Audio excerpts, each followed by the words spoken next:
Imagine un monde dans lequel un mec qui ne te connaît pas te propose de passer un tiers de tes journées à obéir à ses ordres, en échange d'à peine de quoi se payer à manger et un logement, en n'ayant même plus de temps ni d'énergie restante pour tes projets, tes passions, tes loisirs, ta famille. Et par-dessus tout, les tâches que tu fais pendant ces 8 heures ne t'apportent rien, sont répétitives, voire chiantes, et tu te fais réprimander à la moindre utilisation de ton téléphone alors que c'était un message familial important, ou après avoir dépassé les 10 minutes aux toilettes alors que c'est l'hiver et que t'es un peu malade. Mais après tout, faut bosser, pas le choix, sinon le frigo reste vide.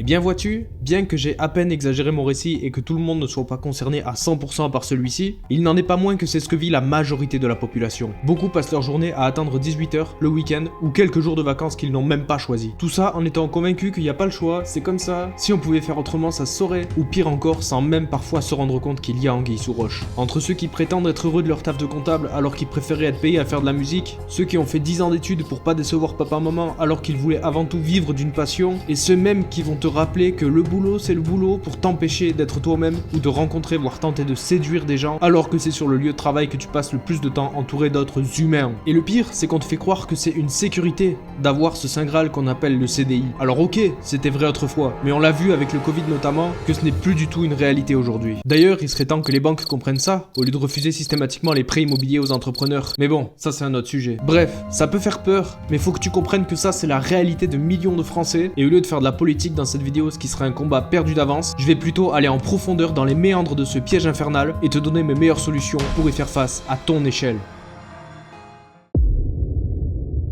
Tu fais ou as peut-être fait des études, voire obtenu un diplôme. C'est très bien, bravo. Cependant, il faut que tu comprennes ceci. Le système éducatif forme des travailleurs, pas des hommes libres. T'as peut-être remarqué qu'on te donne toujours des cursus et des conseils pour travailler dans telle ou telle boîte, mais jamais pour devenir libre, savoir ce qui est exactement fait pour toi, ou encore moins réaliser tes rêves.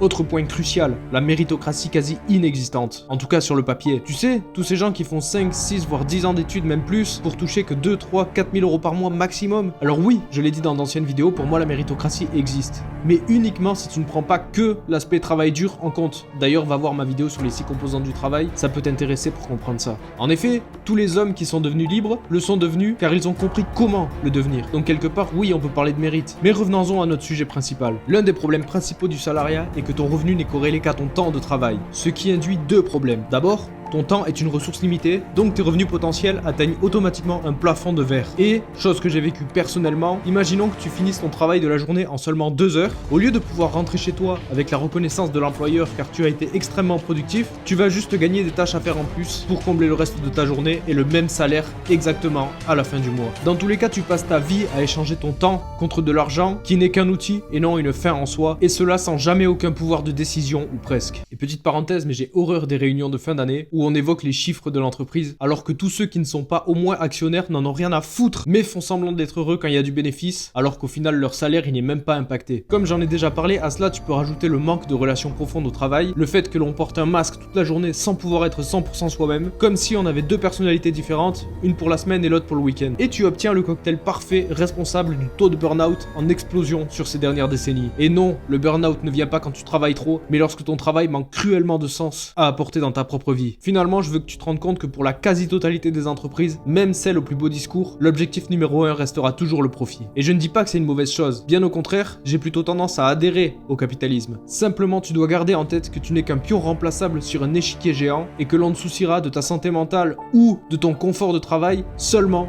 si ça profite à l'entreprise.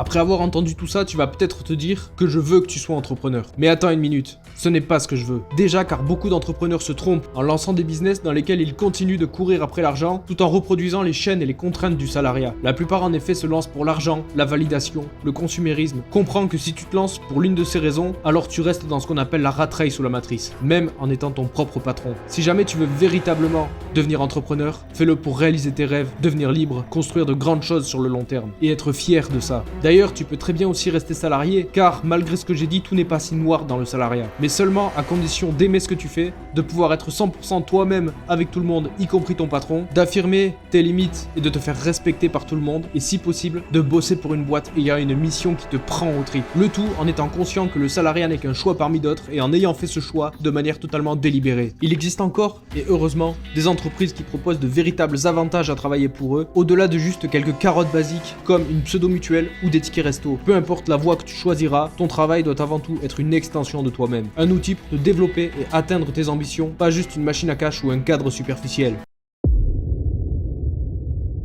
La plupart des jeunes de la Gen Z et après ne veulent plus travailler comme avant ou deviennent exigeants envers les employeurs. C'est une excellente chose et à condition que cela reste dans le respect et continue de représenter un manque de sens dans les emplois classiques, j'encourage tout un chacun à continuer sur cette voie. Comme je l'ai dit plus tôt, tu dois trouver du sens profond dans ce que tu fais la plupart de ton temps. Et cela si tu veux éviter plus tard un burn-out, une crise de la quarantaine ou une dépression. Alors oui, il n'y a pas vraiment de sens de la vie universelle, mais c'est à toi de choisir le sens que tu donnes à la tienne. Trouve un métier, un but, un projet, quelque chose qui te ferait bondir du lit même à 5 h du mat, plein de motivation. Quelque chose qui te tient véritablement à cœur. Le bonheur vient lorsqu'on est à fond dans un objectif qui est 100% aligné avec soi-même. Je ferai prochainement une vidéo sur comment trouver ce but, cette mission. Mais retiens que tu peux déjà commencer par couper les distractions et prendre des moments seuls avec toi-même afin de commencer à bosser ta santé mentale, ton estime et ta connaissance de toi, tes valeurs, tes principes, tes standards, ce qui est ou non fait pour toi. Exercice intéressant. Pose-toi à l'écrit et demande-toi, si tu avais tout l'argent du monde de manière illimitée, comment occuperais-tu tes journées? Les réponses à ces questions te donneront des indices de vers où tu devrais t'orienter.